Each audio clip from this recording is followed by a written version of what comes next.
Nandito tayo sa bayan ng Quiapo. So tinatagos natin ngayon yung pagitan ng Quiapo at ng Rosales. Pero ang nakakasakop sa atin ay Quiapo pa rin. So siguro sa mga 30 minutes malapit na tayo sa boundary ng Pangasinan at saka Nueva Ecija.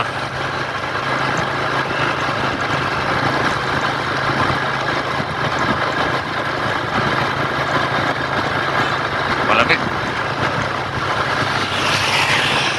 Pagdating natin ng boundary ng Quiapo at ng Rosales, yung pong dalawang bayan na yun ay boundary din ng dalawang probinsya ng Nueva Ecija at saka ng Pangasinan.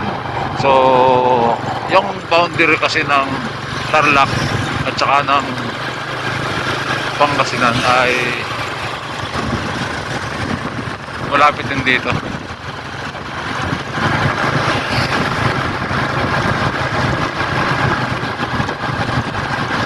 So mamaya malayo-layo pa.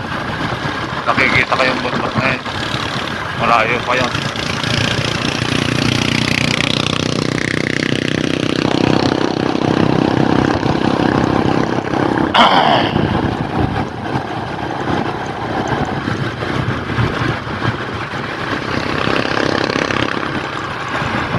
Shoutout sa mga taga Quiapo. Hindi ko lang alam kung anong barangay ito. Pero ito po yung tumatagos ng Quiapo to Rosales.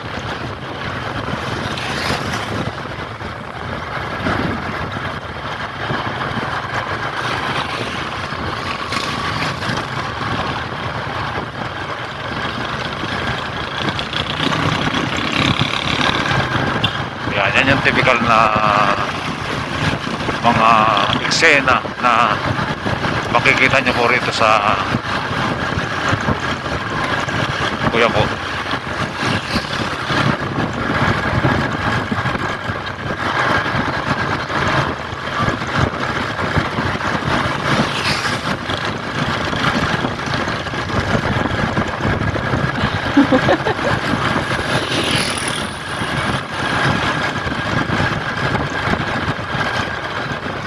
Natutuwa sila pag nakakita sila ng vlogger.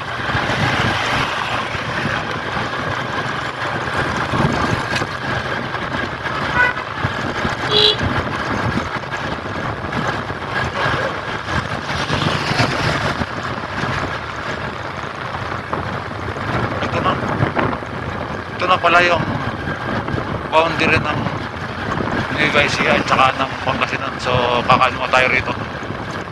Kung anong makakain natin dito, kakain tayo. Bubuklatin natin yung ating box. Baka meron tayong pagkain dyan. So magandang umaga po. Andito na po tayo sa boundary ng Nueva Ecija at saka ng Pangasinan. Ito po.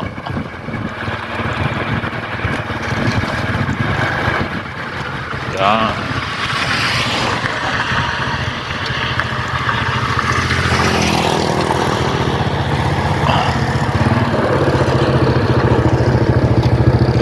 Ito na talaga yung boundary. Ayan o.